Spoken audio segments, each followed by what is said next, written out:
Hi, I'm Taylor, I'm 19 and I'm a property investor.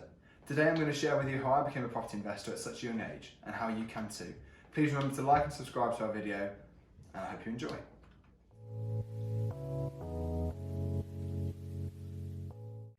So first, a little bit about me. When I finished my A-levels, I didn't really know what I wanted to do. All I knew is that I didn't want to go to university. So I spent a year as a teaching assistant, spending my time trying to find out what I wanted to do, where I wanted to go, and that's when I discovered property. I knew the first and most important step in building my property career was try and build up my knowledge. I thought the best way to do that would be immerse myself in the property industry. That's when I started to look around, find different careers that I could potentially go for, and that's when I found Embrace. Embrace has a great team where there's a lot of professional property investors, one of which being Pete, who you may have seen in previous videos. He's got a lot more knowledge, a lot more experience than me, and I spent a long time trying to learn what I could from him. Once I learned all I could, I knew it was my time. I was ready to invest. So the next step was finding the right property for me.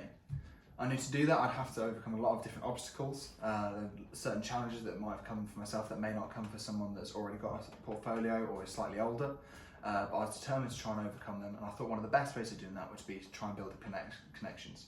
So getting to know agents, learning different areas, different properties, getting different people's opinions, because I thought the more opinions I could get, the better general view I could understand of Coventry generally and the market I wanted to invest in. The next step was trying to build up the finance. I've been trying to build up my own deposit for the past few years, been working, as I said, as a teaching assistant, obviously working at Embrace, and I'd worked before that too. I've been building up enough so that I knew I had enough finance to invest in property generally, as well as having a bit of contingency to make sure that any risk could be dealt with. As I said before, trying to find the right strategy to suit the property and the right property to suit the strategy. The best one for me, I wanted to go through buy-to-let, but I thought the best way to do that would be buy, refurb, refinance, and then let it out. I thought in doing this, I could add a bit of value to the property and then pull the money back out and use that for my next one. Important thing to remember with all this is having an exit strategy. A basic exit strategy is very important in any form of investment. And I think with the buy, refurb, refinance option on a property like the one I chose, there's so many different ways that you can make the money back out. So worst case scenario, you're still making some sort of profit. Once I found the property that best suited my strategy, I knew the next step was trying to get the mortgage on it. Now I knew the mortgage was going to be one of my biggest obstacles. There's so many different problems that come with trying to get a mortgage at the best of times, let alone someone my age. I knew that I had to try and justify the finance, my income, and on top of that, getting people to trust me in the first place, because a lot of people wouldn't take me seriously because of my age. Now, there was a number of different options I was given. The mortgage broker I used was excellent and gave me a lot of different choices. But in the end, the best way forward for me was just getting someone else on the mortgage with me. So getting on my mum as a guarantor solved a lot of the problems, such as the income and backup, because I didn't have any assets behind me. There wasn't much to put against my name. The first one's always going to be the hardest, whether you're 19 or 25, 30, 35, it's always going to be tough.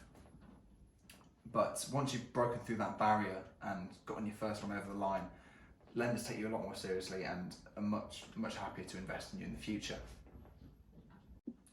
Once I finally managed to acquire the mortgage and gone through the process of actually buying it, which anyone that's invested in property themselves will know how long that can take, the endless months waiting for the property to come through so that you can finally get in there. But once I did, it was then a case of getting it refurbed. Now when getting it refurbed, I knew it was really important to stick to a budget. Having a set budget that I knew I could easily follow, but had a little bit of contingency in there in case something went wrong. Once I started refurbing it, I was more than happy to get in there and get involved myself, do as much of the decorating as I could, but it was also important that I called upon the connections that I've made in the past and at my time at Embrace to help me with the refurb and keep costs down as much as I could. Once it was refurbed, it took me about 2 months, turned it around to then get it refinanced in the future. But it was then a case of trying to get it rented out. I'm delighted to say that the refurb all went according to plan. I've now got tenants in there and I've started to build up the money from that, as well as being able to refinance it. And the plan is to use all that to reinvest in my next property and start the process all over again. So that's it for today's video. I'll leave my email in the description below. Drop me a message if you're interested in investment in Coventry. Please remember to like and subscribe, and I'll see you next time.